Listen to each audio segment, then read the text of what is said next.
story. But here's the thing. I can depend on him to always have my back. I am so thankful for him. I am thankful for many of you, but I am thankful for him. Good morning, everyone. So good to see you. She writes, the point is, I knew when to run away from snakes throughout my life. There have been lots of times you might have asked me, how did you get yourself out of that one? I did dangerous things, and dangerous things were done to me. But in the 11th hour, something always told me when to run and how to survive. No matter what happened to me, I came through it every time. I decided, well, maybe I'm supposed to be here. Maybe I'm supposed to be alive. Maybe there's a reason for my life, and maybe the reason is this story. This is a quote from Tina Turner's autobiography. Great, great book. And our spiritual principle says this: turn poison into medicine. Turn poison into medicine. It's from the Lotus Sutra. Happy Bohdi Day to everyone. The day that the Buddha recognized enlightenment.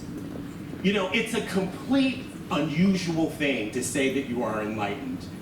It's just an amazing thing. But we do have glimpses of it at times, right? Where we just kind of peek through the veil and we have experiences that let us know that God is still within each one of us. Because when we go in this direction, the only thing that is left is love. Enlightenment, joy, and peace can never be given to you.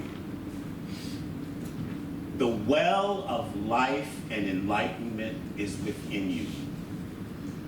Enlightenment eludes us because we look every place else for it. Because we have failed to recognize internally that is where it is. And as soon as we recognize it, life changes. Enlightenment is a different way of living, a different way of seeing the world. So, it's revelation. And I put it like this. This is how I describe enlightenment. The Holy Spirit and I are cool. We're just fine. There's no struggle here. I can just trust. Even though sometimes I relapse, just like everyone else. Now, Rumi has a similar statement. He says, we turn poison into medicine and our sorrows into blessings. Have you ever had to turn poison into medicine? From the backwoods of Nutbush, Tennessee, Anna Mae Bullock, here's where her life started. She had to decide to have success.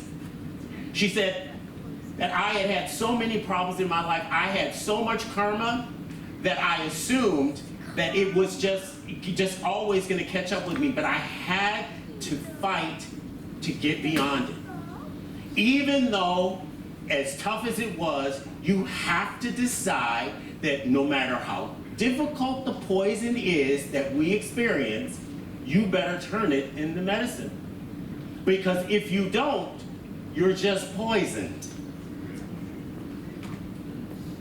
See, for those of us who we all believe in karma, and Buddhists as well, I think what she's saying is, there is no way in the world my life could have been this so tough from just my life at this point. That part of this must come from someplace else. It had to come from a previous life. Now, we believe, or at least we teach, and everyone here is allowed to believe whatever they choose, that karma is something that happens for us within our lifetime. We say you will reap what you sow. Be careful what you do, because it's coming back. Now, either statement could be true, neither one may be true. We don't know. It's what's true for us. Karma or not, there are times you will need to turn the poison of life into medicine. That was Anna Mae's experience. At 18 years old, she was pregnant. Her mother abandoned her. Her father abandoned her. And the father of her child was hurt, and he left too. So can you imagine abandonment is a big deal. But she saw Ike Turner performing, and she said, I always wanted to perform. She said, it was so important to me that I used to go into Woolworth and start singing and dancing, and the salespeople would give me tips. Now, she followed Ike like a groupie until she had the opportunity to push her way in and sing. And eventually, of course, Ike was hooked, and they recorded A Fool in Love, and the whole thing changed. Anna Mae became Tina Turner. Ike changed her name and actually got a trademark for it. So she technically did not own her own identity. She says, we were never married. We went to Tijuana, but we didn't have a license. She said, but on her wedding night, he took her to a brothel. Can you imagine the pain of having to deal with that at 18 years of age? Now, the story of the Buddha is what we call the hero's journey. Now, the hero's journey is an archetypal story. It's a story that exists within most cultures. And we will find it in every culture in some variation on the theme. It goes back to the time and the thoughts of Plato that there is a realness, a real existence behind everything that exists that is pure. Now, the Buddha was a prince in North India, but he had never experienced any suffering or any lack, so he decided that he wanted to learn, so he left the palace and started wandering like a monk. He then became a monk, which meant he begged for food. And at one point, if you're into the world of how much can you punish yourself so that God will love you, he even went to the point where he fasted so long they had to beg him to eat because he was about to die. So therefore, the Buddha had learned the hedonistic way of living, how he lived in the palace. He had also learned the way of the monk. So he had been at both ends of this experience. And so what he chose was the middle way between those two experiences. So there are 4 truths, universal truths that actually come in Buddhism. And the first being is suffering. That all of life is suffering. All of life is suffering because of number 2, because of attachment. But there is deliverance from attachment if you follow the Eightfold Path. And it has to do with the way that you live. The same story of the Buddha is the story that Jesus told about the prodigal son. He asked for his inheritance. He leaves from home. He leads a wild life. He comes to himself. In other words, he was enlightened because he recognized what was in him and what he had left. It is a story that exists in different versions in almost every culture. Now, these 2 extremes are what Buddha avoided by choosing and developing the middle way. And all of this is getting rid of the attachments. Even the idea of a soul, he says, anything that is abstract, you don't need. Life is practical. This is how you turn poison into medicine. Ike was verbally and physically abusive to Tina. We all have heard the stories.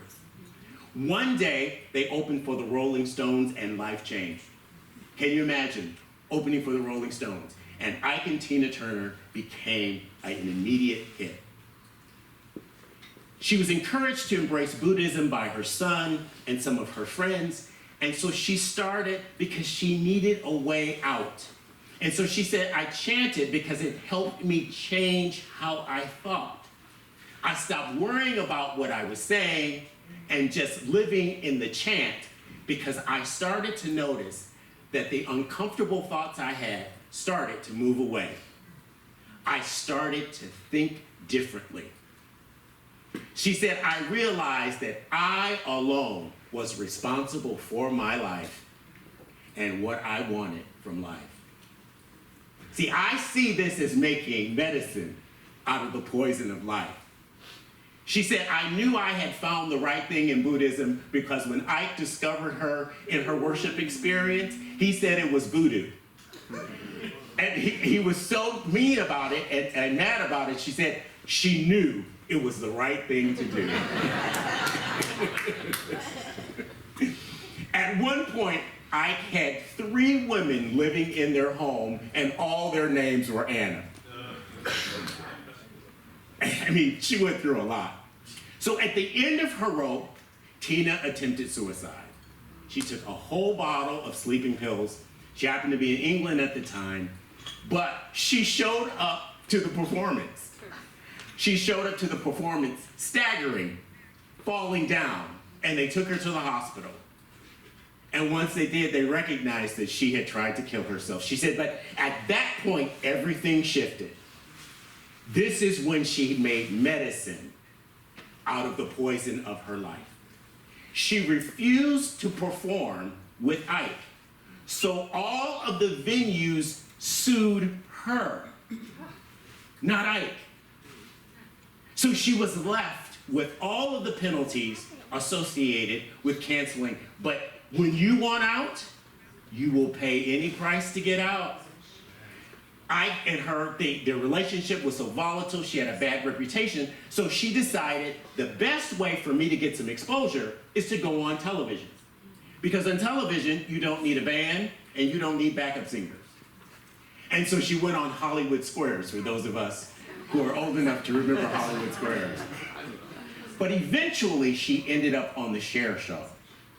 And again, she said Cher inspired her because Cher had left Sonny, and when she left Sonny, she owed Sonny $2 million. Oh, wow. Can you imagine? She said, but all Cher had to do was to go to Caesar's Palace and perform one night, and she made the money back. She said, I had to make the money back a little bit at a time. But Cher and Sonny had just broke up, and she said she was inspired by her independence and her ability to make decisions for herself. She said she seemed to be happy all alone, and she needed that experience. She controlled her life and her money and how she spent her time. And that was one very strong theme in the book, is that the Ike controlled their lives and time and everything they did. She was inspired, and Cher introduced her to all kinds of people, and life changed. So Oprah interviewed Tina, and she asked, tell me about getting older. And she said, my senior life is much better than the life I had when I was young. I have the wisdom and I have a better experience than I had before. I think differently. My attitude has changed. I accept 80, 90, or whatever comes to me. Can we say the same thing?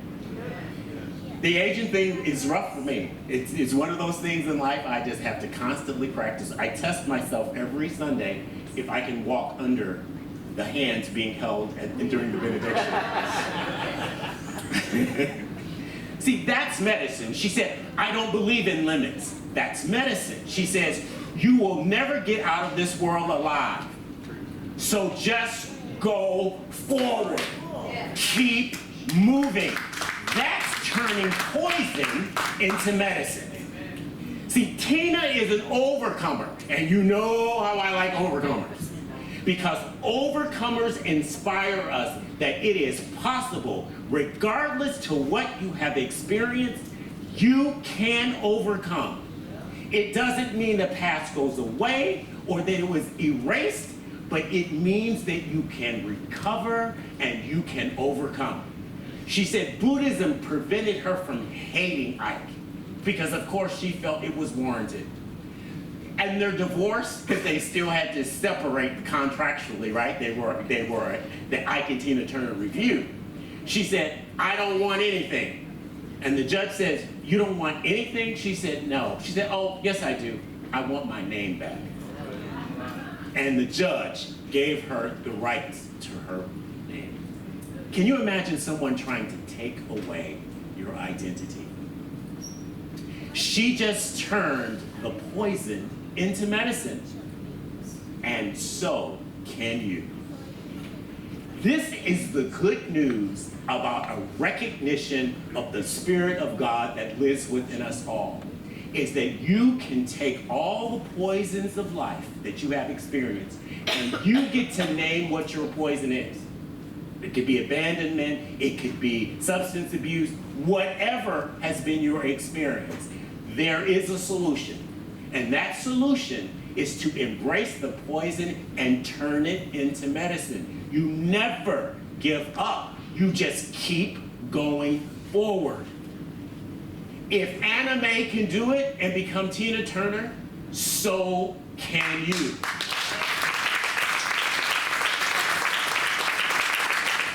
See, there is no God that singles us out for only certain people to get revelation. It is all of our possibility for us to understand and see that there is hope beyond any situation that we have in life.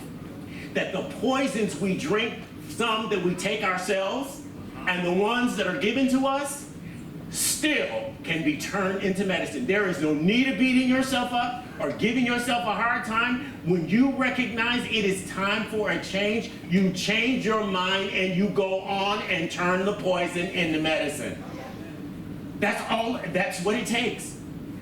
We can't erase the past, but you can set a course for your future. A future where all of the poisons of life become medicine for you. So, I ask that you set an intention today.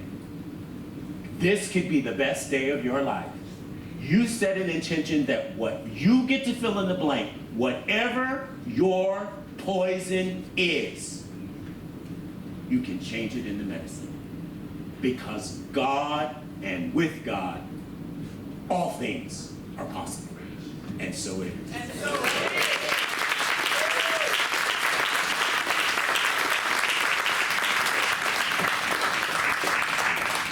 You know, I recognize every week when I'm writing, I really only have one message. And that message is, you can overcome it. Yes, you can. You can overcome it. And if I can get that one message out, the rest of it doesn't make any difference. Because it gives people hope and inspiration. Let us pray, just knowing this one power and presence that opens our minds and our hearts to receive all the beauty and the wonder that has been given to us. The entire creative process of the universe resides within us, and we only need to recognize that it is true. And it's in that recognition that the poison becomes medicine, and so it is. So it is. It's time for our offering. Money is God in action. I send it forth to bless and to prosper all who come in contact with it. And so it is. And please welcome back David.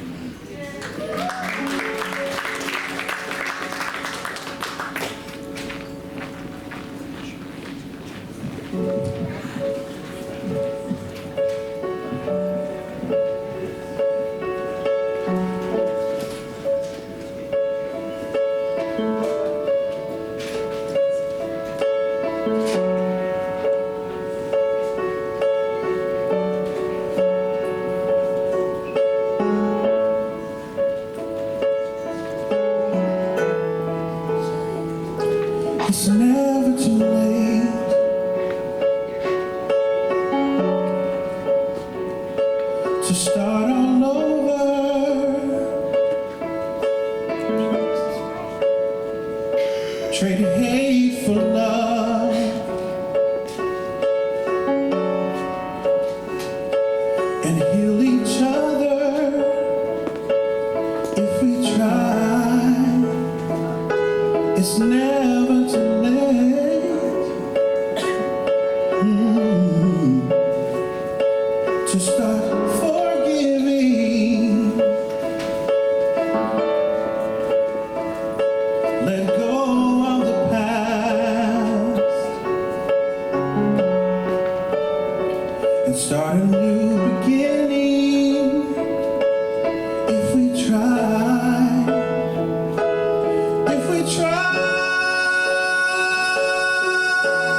to come together.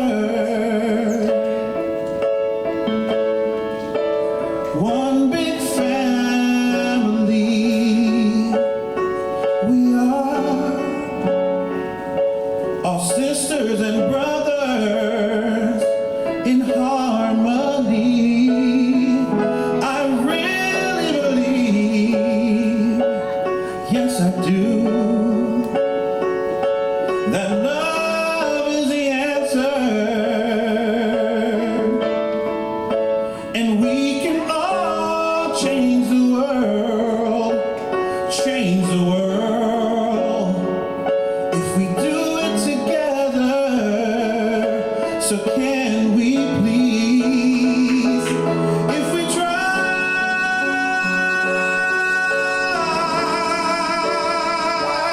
just try.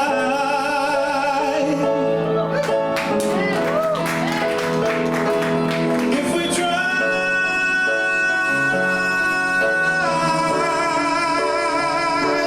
just try.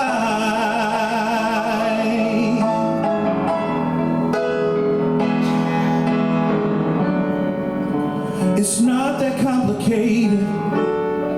We make it harder than it is. If we want to make a difference, then together we can win. Let's all just stand up and take your neighbor by the hand, then refuse to give up, and together we can try.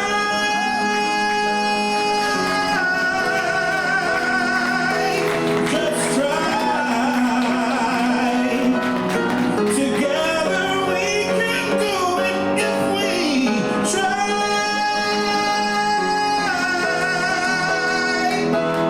Just try.